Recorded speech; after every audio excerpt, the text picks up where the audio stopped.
El día de hoy vamos a ver dos temas. Primero que nada, vamos a terminar de cuadrar las configuraciones generales del proyecto de QGIS. Y segundo, vamos a iniciar con la creación de elementos vectoriales. Recuerden que los elementos vectoriales a los que hacemos referencia son los puntos, los polígonos y las líneas. Entonces empezamos. Primero que nada, esta es la pantalla de inicio que comúnmente podemos visualizar en el QGIS. Ya hemos analizado cada una de sus partes. Lo único que hubo problemas fue con este segmento. Lo que ustedes ven aquí, en donde dice proyectos recientes, corresponden a elementos que yo haya creado anteriormente. Fíjense que aquí yo tengo mi clase número 1, que coincide con lo que desarrollamos nosotros en la práctica 1. Aquí a la derecha van a encontrar este segmento de noticias, en donde pueden encontrar algunos elementos como la conferencia de QGIS en 2025 o algunos datos adicionales que tiene la plataforma QGIS, como mandar sus elementos a internet y demás. Básicamente son 2 o 3 noticias. Y aquí abajo está la plantilla de nuevos proyectos. Esta plantilla de nuevos proyectos viene así con un nombre en blanco, con un segmento en blanco, y aquí van a encontrar un dato curioso que dice EPSG 4326. Para hacer recuerdo, tienen dos tipos de coordenadas, las coordenadas geográficas y las coordenadas proyectadas. Las coordenadas geográficas nos dan grados, minutos y segundos en coordenadas de latitud y longitud, mientras que las coordenadas proyectadas trabajan en base a metros. Este sistema de coordenadas que ustedes ven aquí, 4326, cuando solamente dice WGS84, sin ningún dato aquí adicional, corresponde a una coordenada geográfica. Por lo tanto, si yo hago doble clic aquí, estoy habilitando mi nuevo proyecto y las coordenadas que estamos cargando, las que se están trabajando desde el inicio, corresponden a coordenadas geográficas. ¿Y cómo podemos visualizar esto? Fíjense en la parte inferior, aquí en donde dice coordenadas. Pueden fijarse que cada vez que yo muevo el cursor aparecen grados. Aquí me dice menos 0.98 grados y menos 0.265 grados. Entonces, estamos efectivamente ante una coordenada geográfica. ¿Cómo más podemos hacer para cambiar estas coordenadas? Supongamos que me piden trabajar en otro sistema de coordenadas. Para eso tenemos que ir a este botón de la esquina que dice EPSG. ¿Se acuerdan que el código que vimos anteriormente era 4326? Efectivamente ese mismo código está aquí. Así que para configurar todas las coordenadas basta simplemente con hacer clic aquí y nos despliega este segmento. Y aquí buscamos el sistema de coordenadas que necesitemos. Asimismo podemos ingresar al mismo menú desde donde dice Proyecto y aquí van a encontrar esta opción que dice Propiedades. Si yo hago clic aquí me va a mandar una misma ventana, hacemos clic en donde dice SRC y aquí van a encontrar los dos sistemas de coordenadas que comúnmente he utilizado en mis proyectos. ¿Cómo hacemos para buscar nuevas coordenadas? Supongan aquí que yo quiero trabajar con las coordenadas WGS84, pero voy a trabajar en Francia o en Inglaterra. Inglaterra maneja 3 tipos de coordenadas, 30, 29, 30 y 31, si mal no me equivoco. Entonces tenemos que cambiar el sistema de coordenadas a WGS-UTM. Este segmento de aquí, pueden ver que dice WGS/UTM. Esto de aquí me está haciendo referencia a la proyección que tenemos. Por eso no hay que confundirse. Si ustedes solamente tienen WGS84, en la mayoría de los casos van a hacer referencia a una coordenada geográfica. Mientras se aparecen letras aquí al costado /UTM zona 19S, hacemos referencia a otro tipo de coordenadas que normalmente son las proyectadas. Igual cuando nosotros vayamos transformando y cuando nosotros vayamos buscando los segmentos nos van a dar indicativos de qué sistema de coordenadas estamos haciendo referencia. Bien, para buscar coordenadas, aquí arriba donde dice filtrar, va a aparecer una lupita. En esta lupa nosotros tenemos que colocar el nombre, pero fíjense que el nombre tiene que ser escrito tal cual está aquí o aquí. Entonces, no importan las mayúsculas o minúsculas, eso es irrelevante, puedes funcionar con mayúsculas o con minúsculas. Fíjense que cuando yo aprieto WGS84, aquí abajo las opciones empiezan a reducirse. Tenía muchas más cuando no había nada, lo borro. Pueden fijarse que efectivamente ahora hay más. Y ahora si le ponemos de vuelta WGS, y pueden fijar que se van reduciendo. Entonces, este de aquí es mi barra de búsqueda. Aquí es donde yo voy a hacer las búsquedas. Esto que ustedes ven acá son los sistemas de coordenadas de referencia que más han sido utilizados o usados recientemente en el proyecto. No se guíen por esto porque la primera vez que lo van a ver o la primera vez que van a trabajar con esto lo van a tener completamente vacío, así como está en este momento. Bien, pueden fijarse que existen múltiples WGS, 66, 72, 84 y aquí también 72 y 84 abajo. ¿Esto a qué hace referencia? Básicamente, digámoslo así, que son como versiones. Y estas versiones han ido modificándose entre sí. Incluso el propio WGS84 tiene múltiples otros elementos. Pueden ver que hay subsecciones aquí, entre paréntesis. No se confundan, esto no significa que es una proyección, sino que seguimos dentro de las coordenadas geográficas. Aquí arriba, en este menú, se encuentran los cuatro tipos de coordenadas principales. Las geográficas, que se dividen en tres, en las geocéntricas, geográficas y geográficas en 3D. Hay alguna diferencia entre ellas, pero no las vamos a ver como tal. Nosotros vamos a trabajar principalmente con las geográficas 2D, estas que están aquí, y después van a tener las proyectadas. Fíjense que aquí si yo coloco WGS84, me siguen apareciendo las mismas cuatro coordenadas y si yo despliego, aquí pueden ver que aparecen algunos otros elementos, ¿no? Aquí está WGS, aquí les aparece el elipsoide solo y aquí en proyectadas también tengo coordenadas. Pueden fijarse que aquí aparecen varias. Entonces, recuerden que para continuar tenemos que ponerle así tal cual como estaba escrito. WGS84 hace referencia únicamente a estos segmentos de aquí. Y si yo voy a trabajar con esta, tenemos que utilizar el segmento que vimos anteriormente. Entonces quitamos el espacio y aquí aparece WGS84. Su EPGS es 4326. Recuerden, geográfico. Aquí abajo pueden consultar la información. Propiedades, geográfico. Para encontrar las coordenadas proyectadas tenemos que hacerle un espacio y una barra. Entonces fíjense que aquí que yo coloco espacio y barra y automáticamente desaparecieron todas las otras coordenadas y solamente me aparecen las proyecciones. Por lo menos para el sistema de QGIS, cada vez que ustedes coloquen esta barra vamos a hacer referencia a las coordenadas proyectadas. Entonces eso tómenlo mucho en cuenta. Cada vez que ustedes vean esta barrita en QGIS por lo menos van a darse cuenta que están alrededor o trabajando a partir de una coordenada proyectada. Pero si solamente aparece esto es el datum y por lo tanto corresponde a una coordenada geográfica. Así que tomen eso mucho en cuenta. Bien, vamos ahora a buscar las coordenadas UTM. Pueden dos formas. Primero que nada, aquí en donde dice proyecciones, van a encontrar este que dice Universal Transversal Mercator y aquí van a poder buscar la que necesitan, ¿no? Fíjense que dice barra, espacio UTM, zona y el número de barra. Entonces yo había dicho que necesito la 30, busco el valor 30.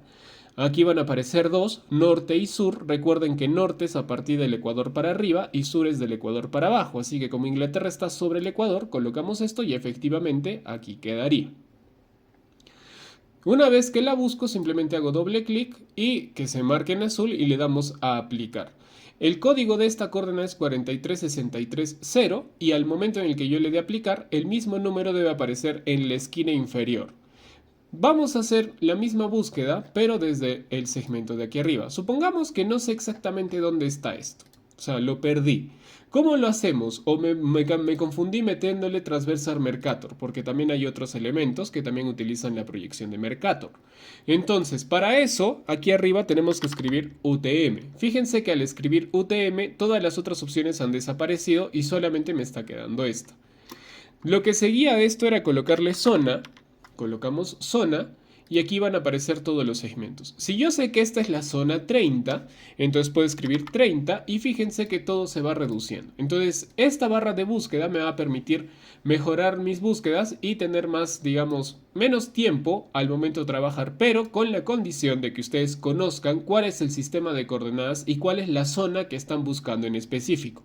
Si no la saben, pueden utilizar las búsquedas de esta barra simplemente trabajando con UTM. Simplemente así y vamos buscando cuál es la zona que más me conviene o la que necesito. También hay una opción un poco más rápida. Cuando trabajamos con Google Earth podemos encontrar cada una de estas zonas simplemente habilitando la cuadrícula y cambiando las coordenadas a UTM. Si yo desconozco qué sistema de coordenadas voy a trabajar, podríamos buscarlo de esta manera o simplemente irnos a Google Earth y encontrar el segmento. Bien, yo voy a trabajar en Arequipa específicamente y por lo tanto el ejemplo de Inglaterra simplemente fue eso, un ejemplo. Voy a trabajar aquí en Arequipa, por lo tanto las coordenadas que están en Arequipa y las que funcionan para la ciudad concreta son las 19S. Así que voy a hacer clic aquí y configuramos este dato. Fíjense que su EPGS o su código o su DNI, digámoslo así, porque este código es un código único por cada una de estas coordenadas, es 72719. Entonces hacemos clic acá. Le doy a aplicar y aceptar. Y fíjense aquí abajo que ahora el código también es el mismo, 32719. Si esto se ha logrado de esta manera, significa que hemos configurado las coordenadas. Y otra última cosa más para que puedan identificar qué coordenadas estamos trabajando. Fíjense aquí, en este menú de coordenadas, aquí abajito, aparecen ahora metros. Me salen datos muy grandes, o sea, no son números, no son grados como tal, son números muy grandes. Estos números grandes corresponden a metros. Metros norte y metros este. Este segmento me indica que efectivamente estoy dentro de una coordenada proyectada, tengo el código efectivamente ejecutado y si consulto aquí también en propiedades me sale unidad metro. Entonces ya hemos configurado nuestro primer sistema de coordenadas. Ahora, una vez que ya hemos hecho esta configuración, hay un truco importante que tienen que tener mucho cuidado cuando apliquen en QGIS. Fíjense que ya lo tengo configurado, está en 32719 y ahora voy a incluir un mapa base desde Quick Map Service. Voy a utilizar el mapa de Google híbrido, que es el común que hemos estado utilizando, en donde salen las calles, los segmentos y sus nombres de unidad, de lugares. Si yo le doy clic acá, aparece el mapa y fíjense una cosa, las coordenadas han vuelto a ser cambiadas a 3857. ¿Qué pasa? Cada vez que ustedes meten una nueva capa o la primera capa en todo su proyecto, el proyecto por defecto va a tomar las coordenadas de esa capa. ¿Cómo consulto qué coordenada tiene esta capa? Para eso vamos a darle clic derecho, propiedades, y nos vamos a ir a este menú de información. Aquí en información van a tener múltiples datos, desde la URL que da origen y un montón de cosas que vamos a profundizar un poquito más adelante, pero ahorita nos vamos a direccionar a esto que dice sistema de coordenadas de referencia. Fíjense que el sistema de coordenadas de referencia de esta capa es 3857, WGS/pseudomercator. Este es un tipo de proyección también. Y fíjense que su código es 3857, así que veamos en nuestro proyecto y efectivamente ha sido configurado también a 3857. Esto pasa cada vez que ustedes suben una primera capa. Entonces asegúrense de modificar el sistema de coordenadas y si la capa que están subiendo tiene un sistema de coordenadas diferente, tenemos que volver a cambiarlo, que es lo que vamos a hacer. Pero aquí ya yo lo tengo trabajado, ¿no? Ya lo había guardado antes, por lo tanto aquí me sale la coordenada previamente buscada, le doy a aplicar y esto va a cargar y aquí está. ¿Se acuerdan también que cuando vimos coordenadas habíamos hablado de proyecciones y que las proyecciones y algunos segmentos, específicamente de algunas zonas, tienden a modificar o distorsionar otras zonas? Y efectivamente aquí pueden ver lo mismo. Las coordenadas proyectadas, las UTM, tienen un valor muy específico al recuadro que hace referencia, ¿no? El recuadro que yo estaba trabajando era toda esta zona, que lo pudieron ver en este pequeño mapita, que está marcado en este color rojo. Pero fíjense cuál es la deformación completa que tiene todo el resto de la escena, ¿no? Entonces es importante que ustedes reconozcan cuál es la zona de trabajo que ustedes tienen que colocar antes de hacer nada. Por eso es que la recomendación de Google Earth sigue activa, ¿no? Entrar a Google Earth y ver cuál es la zona que estamos manejando. Fíjense que hay deformaciones masivas en la parte central de África, en la parte sur de África y en la parte norte de Asia. Entonces, si yo utilizara el sistema de coordenadas 19S para trabajar alguna cosa dentro de Asia, África o esta zona del norte de Europa del Este, habría muchísimos problemas porque la deformación es masiva, o sea, hay una deformación muy agresiva.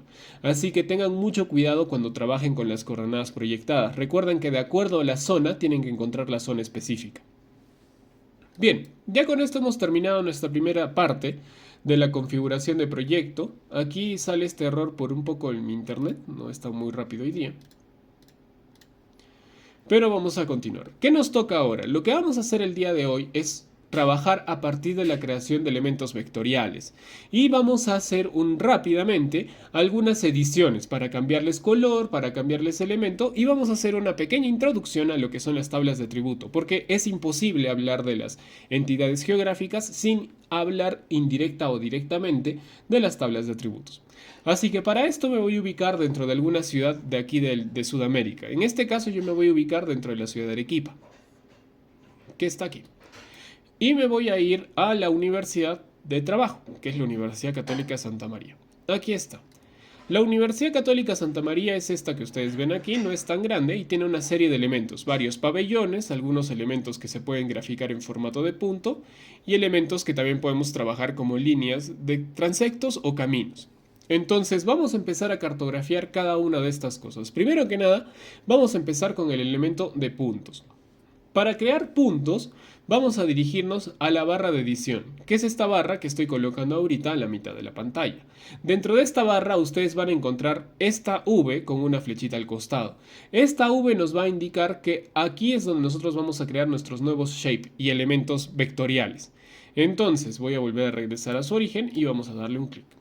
Aquí cuando creemos el shape nos va a desplegar esta ventana y en esta ventana hay varias opciones que tenemos que configurar. La primera de todas ellas es esta que se llama tipo de geometría. Cuando nosotros habíamos creado entidades geográficas en Google Earth, teníamos múltiples botones para crear puntos, líneas y polígonos, todos de forma independiente. En este caso, este botón que hemos visto va a ser el único que nos va a permitir crear las tres entidades geográficas. Y la diferencia entre las tres se va a encontrar aquí en donde dice tipo de geometría. Si ustedes despliegan esto van a encontrar varios. Van a encontrar ninguna geometría, punto, cadena de líneas y polígono.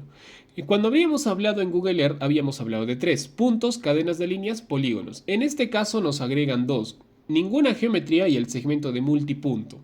Ninguna geometría es básicamente ingresar una tabla de atributos. Más adelante en el curso vamos a trabajar sobre esto, vamos a hacer un mapeo de cosas y elementos dentro de la vida real, o sea, los voy a mandar a mapear cosas en la vida real, y después vamos a importar todos esos elementos mapeados al QGIS. Eso es algo importante y que se utiliza muchísimo en el trabajo de campo. Y finalmente vamos a encontrar este segmento que se llama multipunto. Aquí en el segmento multipunto es una derivación del punto, es muy parecido y tiene diferencias, son ligeras, pero para fines prácticos y como estamos en un curso inicial, vamos a tomar tanto punto como multipunto de forma indiferente, o sea, ambos van a ser lo mismo, pero vamos a preferir trabajar siempre con este segmento de punto inicial. Entonces, si yo quiero generar una capa de puntos, basta con que yo coloque aquí punto y ya queda trabajado. Si yo quiero trabajar en líneas, cambiamos a cadena de líneas y si yo quiero generar un polígono, hacemos aquí en polígono. Entonces, como yo voy a trabajar puntos, seleccionamos este primer segmento. Segunda cosa importante y que es muy importante que tomen en cuenta es modificar el sistema de coordenadas que nosotros estamos trabajando. ¿Por qué hicimos la configuración del sistema de coordenadas antes? Todos los sistemas de coordenadas que utilicemos para el proyecto, que incluye el de las capas, cada capa tiene su propio sistema de coordenadas, tienen que ser el mismo. Entonces fíjense aquí que yo tengo 4326 en las coordenadas WGS84. Como vimos anteriormente, esta es la coordenada madre y corresponde a una coordenada geográfica. Pero nosotros hemos configurado el proyecto para trabajar con coordenadas 19S. Así que todas las capas que yo traiga, que descargue o que cree, tienen que tener el mismo sistema de coordenadas que las coordenadas del proyecto que yo estoy manejando. ¿Y por qué es esta razón? Porque si no tenemos este cuidado, pueden haber algunos errores en la reproyección con la vida real. ¿Qué quiere decir esto? Que cuando nosotros hacemos este segmento, pueden haber errores de desplazamiento no voluntario, sino desplazamiento involuntario o de error. Es como que yo ponga el punto en el centro de una plaza y cuando haga la reproyección o cuando haga la exportación en cualquier otro sistema, el punto se desplace hasta una de las esquinas. Básicamente ese error de metros ocurre porque las coordenadas son modificadas en un segmento diferente.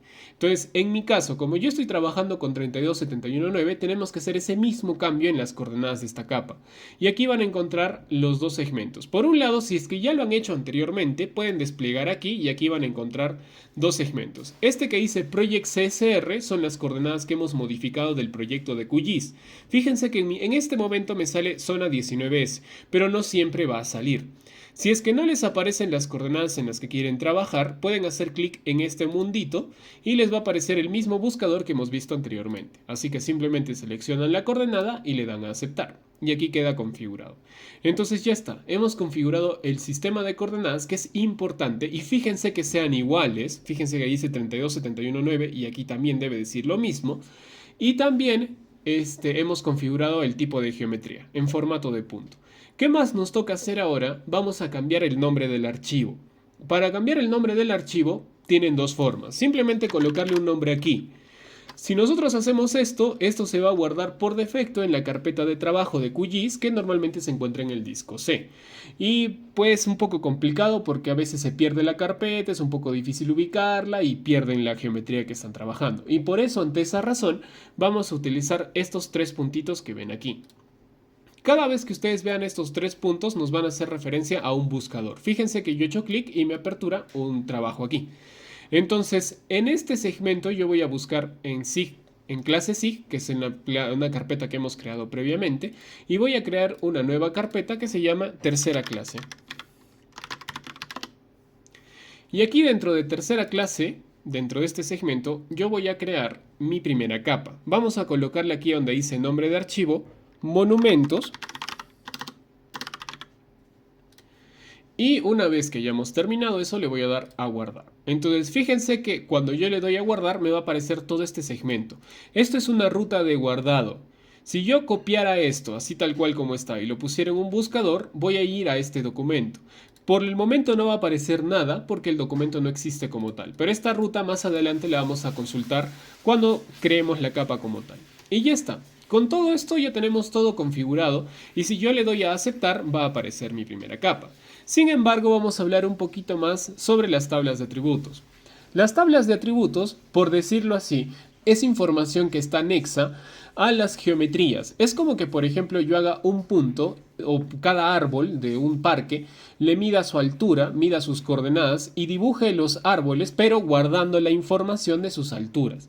Básicamente eso es lo que nos permite hacer una tabla de atributos. Y es imposible desligar las tablas de atributos porque no se puede entender un sistema de información geográfica simplemente como gráficos o elementos que se están dibujando dentro de un mapa, sino que cada uno de esos elementos carga información.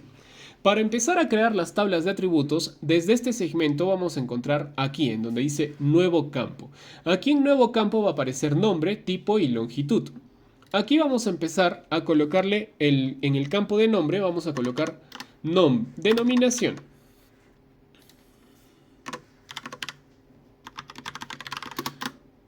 Pueden fijarse que no me alcanza el nombre o las letras completas para manejar todo esto. Hay un límite de caracteres aplicados para este primer segmento, que son de 10. Entonces cualquier elemento que pase los 10 caracteres no va a poder ser escrito. Entonces denominación tiene más caracteres, así que voy a cambiarlo y simplemente dejaré la palabra nombre. Esto de aquí nombre va a hacer referencia al nombre que yo quiero crear para mis capas. O sea, cada que yo cree un punto, me va a aparecer un nombre y que yo le coloque. Entonces, cada vez que yo haga clic ahí, me va a salir un nombre y yo voy a colocar el nombre del elemento. Aquí abajo van a encontrar el segmento de tipo. Esto lo vamos a ver un poquito más adelante, pero para este caso, como nombre tiene que ser escrito en texto, es importante que tengan esto escrito también como texto. Y aquí está la longitud. La longitud nos va a definir el número de caracteres o el número de letras, espacios, puntos o comas que yo voy a tener por cada celda. Entonces, cada vez que yo haga un punto, voy a generar una nueva celda y voy a colocar hasta 80 letras en esa celda. Bien, una vez que haya terminado todo esto, vamos a darle clic aquí en donde dice añadir lista de campos.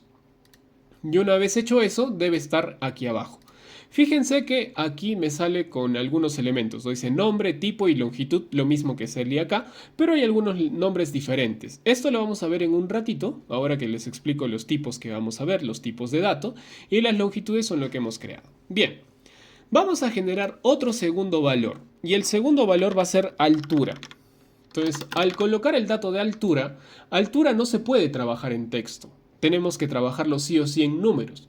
Así que vamos a desplegar y aquí van a encontrar los 4 tipos de datos que aceptan las tablas de atributos de QGIS. Y vamos a explicar uno por uno. El primero que nada es el dato de texto. El dato de texto ya lo hemos visto, ya se los dije. Texto nos sirve para ingresar cadenas de texto. Su abreviatura se llama cadena y cadena en inglés es string. Por eso aquí cuando ustedes lo han visto dice string. Significa que es una cadena de textos, que nosotros podemos concadenar palabras. Aquí abajo vamos a encontrar el valor entero y decimal. Estos dos son para dos tipos de datos diferentes. Son datos numéricos y solamente aceptan datos con números. No vamos a poder escribir si es que el código ha sido, o si es que la tabla o si es que el campo ha sido codificado con un número entero. Por más de que ustedes aprieten las letras no va a salir nada. Aquí solamente se aceptan números. Para el caso de los valores enteros, vamos a hablar para variables que sean Vamos a hablar para variables discretas. Cuando me refiero a una variable discreta significa un número que no acepta decimales. ¿Qué tipos de variables vienen afectas a esto? Por ejemplo, el aforo de personas. El aforo de un lugar, la cantidad de personas que puede aceptar una sala o un cuarto, es un número entero sí o sí, porque podemos aceptar 10 personas, 100 personas, 500 personas o 100.000 personas, pero bajo ningún concepto pueden aceptar 10.3 personas, 6.4 personas o 1000.53 personas, porque es un valor que no se entiende o no se puede comprender. No existe en la vida real 0.5 personas, o es una persona o es ninguna. Entonces, en ese segmento nosotros hablamos de valores enteros o variables discretas, que tienen un valor cerrado, que no utilizan los decimales. Y después aquí vamos a encontrar los valores decimales. Su abreviatura en este caso es double, pero van a ver que aquí va a salir como decimal. En este caso no es tanto dificultad.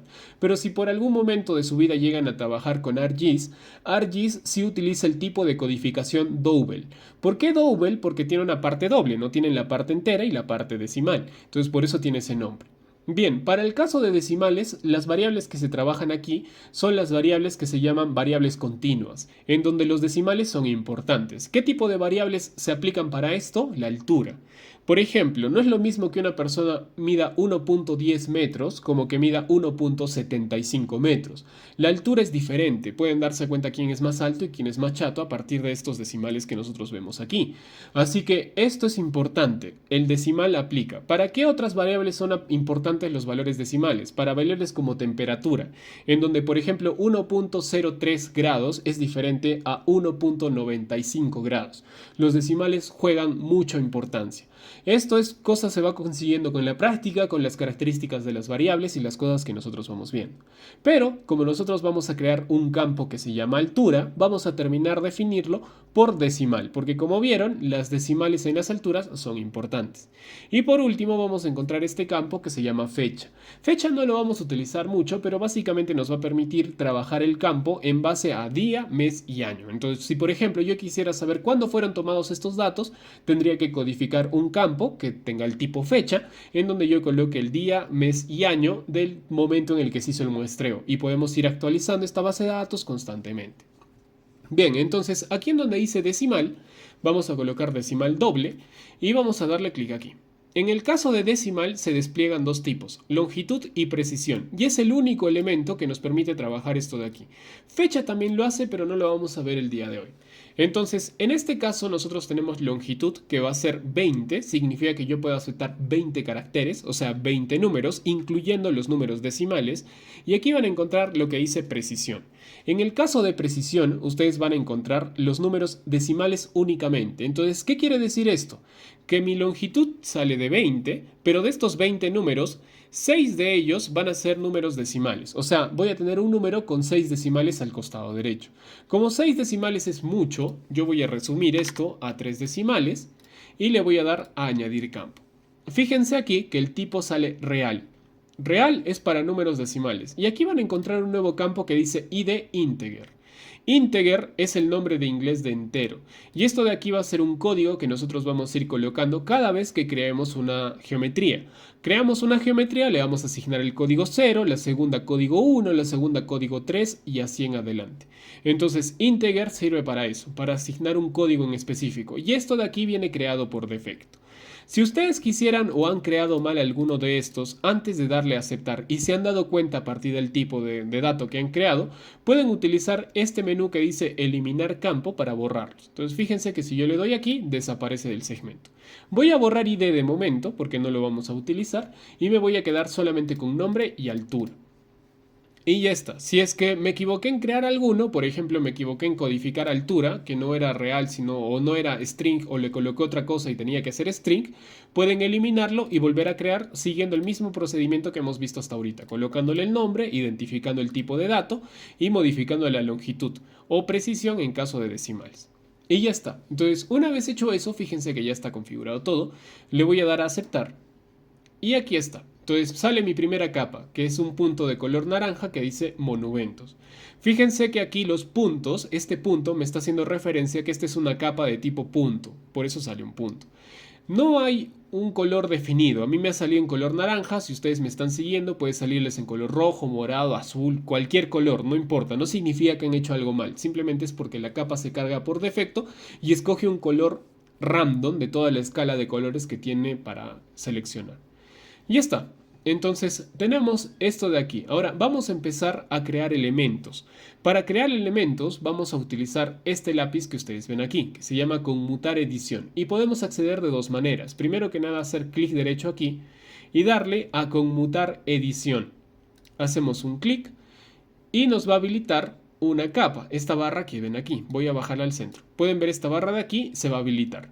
La segunda opción es simplemente hacer clic, ubicar la barra dentro de mi barra de herramientas aquí arriba y hacer clic en el lapicito. Y eso nos va a habilitar todas estas opciones. Aquí, al mismo tiempo que me habilita las opciones, fíjense que en el gráfico que yo tenía al lado de monumentos me sale un lápiz de color amarillo. Este lápiz de color me indica que la capa está siendo editada. Es importante que tengan mucho cuidado con cerrar las ediciones, o sea, sacar el lápiz cuando hayan terminado sus ediciones. Podemos simplemente hacer clic acá y desaparece. Asimismo, este lápiz tiene dos tipos de colores. Amarillo significa que no tengo ningún tipo de edición sin guardar. Y rojo significa que tenemos ediciones que han sido modificadas en el campo, o sea que las hemos creado aquí, pero que no han sido guardadas de forma permanente en la capa. Es importante que tengan cuidado con eso. Voy a dejar la barra aquí para que puedan ver cómo van cambiando los elementos conforme yo voy creando cosas. Para crear elementos vamos a utilizar este menú de aquí que se llama añadir punto, que pueden ver que son 3 puntos y un asterisco en color amarillo. Conforme nosotros vayamos cambiando en las capas, estos elementos van a ir cambiando también, pero lo que se va a mantener va a ser como este asterisco de color amarillo. Esto nos va a permitir añadir puntos. También pueden llegar a él de forma rápida con control punto. Pero bueno, nosotros vamos a hacer simplemente clic aquí. Una vez que hagamos clic aquí, fíjense que esto va cambiando. Y fíjense que mi cursor ahora ha cambiado a una forma como que de objetivo. Pueden ver que hay un círculo y dos flechitas entre sí. Este objetivo yo lo voy a colocar dentro del elemento. Este objetivo yo lo voy a colocar dentro del elemento que quiero cartografiar. Aquí en la Católica hay algunos monumentos importantes que se han generado. El primero de todos ellos es el monumento a Miguel Grau, que se encuentra en este parquecito. Entonces, aquí yo hago un clic y me van a salir esta pequeña ventana. En esta ventana yo voy a colocarle el nombre que hemos dicho, que este se va a llamar Miguel Grau. Y aquí abajo me va a valer el nombre de Artura. ¿Recuerdan los tipos de codificación de datos que habíamos colocado? En nombre habíamos permitido que se escriba, porque esto es tipo texto, por eso puede incluir letras. Pero en altura habíamos dicho que solamente se incluyen números. Así que fíjense que por más que yo esté apretando el teclado, en las letras no se escribe nada. Así que este de aquí era un número. Vamos a colocarle que la altura es de 1.8 metros, 1,80 m.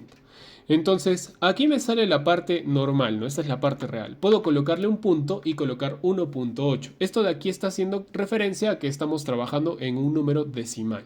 Si es que yo tuviera un número entero, bajo ningún contexto podría colocar este punto que hemos generado aquí. Y ya está. Entonces voy a darle aquí y le vamos a dar a aceptar.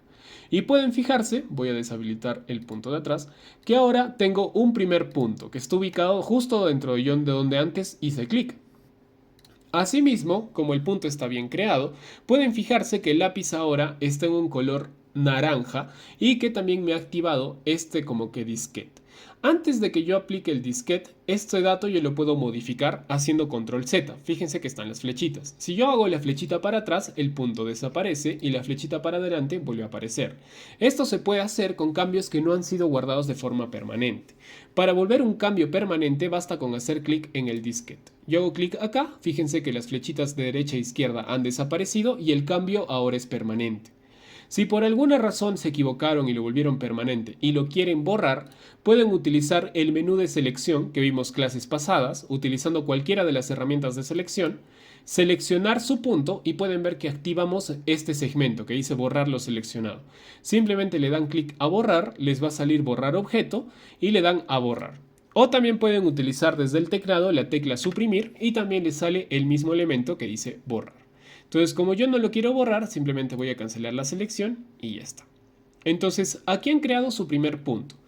Vamos a regresar esto aquí y vamos ahora a visualizar la tabla de atributos. Fíjense que todavía sigo en una sesión activa. Si ya no vamos a editar más, como es mi caso, acostúmbrense a cerrar las ediciones. Entonces yo voy a quitar el lapicito y vamos a regresar la barra a su lugar. Bien, ahora vamos a analizar qué es lo que hemos creado. Gráficamente es fácil, ¿no? Aquí está el puntito, se ve ahí, ya lo hemos visto. Y ahora vamos a ver dónde se guardó toda la información que habíamos colocado. Para eso vamos a habilitar la tabla de atributos. Van a venir aquí a donde dice monumentos, van a darle clic derecho y aquí vamos a abrir esto que dice abrir tabla de atributos y vamos a hacer un clic. Pueden fijarse que ahora me sale nombre, aquí está lo que hemos colocado y aquí está altura. Entonces esta altura yo la había colocado como 1.8, pero como esta campo ha sido trabajado para que tenga 3 decimales, entonces ha autocompletado con ceros los otros 2 decimales. Entonces eso es importante, por eso les dije que 6 decimales era mucho, porque iba a tener un 8 y 5 decimales al costado. Entonces no me convenía. Si por alguna razón, por ejemplo Miguel Grau, como es nombre propio, Grau debería ir con mayúscula, aquí hay un error. ¿Cómo lo podemos modificar? Simplemente haciendo clic en el lápiz. Aquí también van a encontrar el lápiz. Es lo mismo que activarlo desde aquí o hacer clic derecho con mutar ediciones. Si yo hago clic acá, pueden fijarse que nuevamente mi barra, que está aquí arriba, ha sido activada. Así que es mucho cuidado con eso porque también se puede activar y desactivar desde aquí. Y desde aquí ya yo puedo modificar la tabla a lo que yo necesite. Entonces podemos cambiar los datos internos. Pero ojo, no podemos modificar los campos. De momento hay una opción, no la vamos a ver hoy día, pero sí estos campos no se pueden modificar. Entonces, si es que se equivocaron en crear los campos, mi recomendación en este segmento es que borren la capa y la vuelvan a crear. Pueden sobreescribirla, no hay problema, pero sí tienen que tener mucho cuidado con el tipo de datos. Si quisieran consultar qué dato han creado, simplemente basta con que dejen el cursor ahí y les va a salir el segmento, ¿no? Dice string, que era el tipo texto, con una longitud de 80. Y aquí en altura me dice real, que es el tipo decimal, con una longitud de 20 y una precisión en decimales de 3. Por eso 20,3. Entonces aquí tienen esos segmentos. Fíjense también que al hacer modificaciones aquí, también se vuelve el lápiz naranja. Por lo tanto, estas son modificaciones temporales. Así que si yo le hago clic a la flechita de acá, volvemos a abrir la tabla de atributos. Fíjense que Grau ahora está con minúscula. Voy a cerrar esto. Y si regreso aquí y vuelvo a abrir la tabla de atributos, nuevamente está con mayúscula. Entonces son cambios temporales. Así que igual que como hicimos con los puntos, al crear un punto tenemos que guardar la edición. Guardamos aquí, fíjense que el lápiz ya está en color amarillo y quito edición. Y ya está. Entonces esto me permite editar las cosas. Por último, lo que vamos a ver. ¿Qué pasa si es que este punto me he equivocado? No tenía que estar aquí, sino tenía que estar, por ejemplo, aquí. Digámoslo que aquí. Entonces, ¿cómo podemos moverlo? Para desplazarlo, primero que nada tenemos que empezar sesión de edición. O sea, nuevamente iniciar el lapicito que dice conmutar ediciones. Y aquí al lado, de donde nosotros hemos creado nuevos elementos, van a encontrar este segmento con un martillo, con una flechita.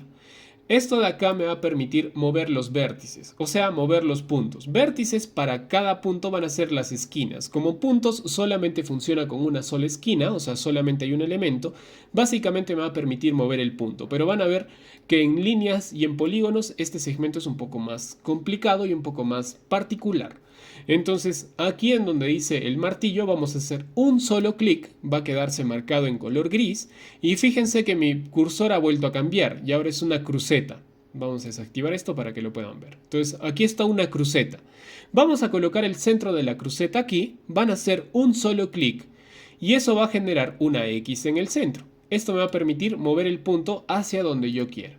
Entonces, fíjense también que estos son cambios temporales. Si se equivocaron, basta con que le den aquí y fin de la historia. Y ya está. Eso es todo lo que necesitamos para crear puntos. Para crear polígonos es lo mismo. Repetimos el mismo segmento, solamente que aquí donde dice tipo de geometría, cambiamos de puntos a cadena de líneas o cadena de polígonos.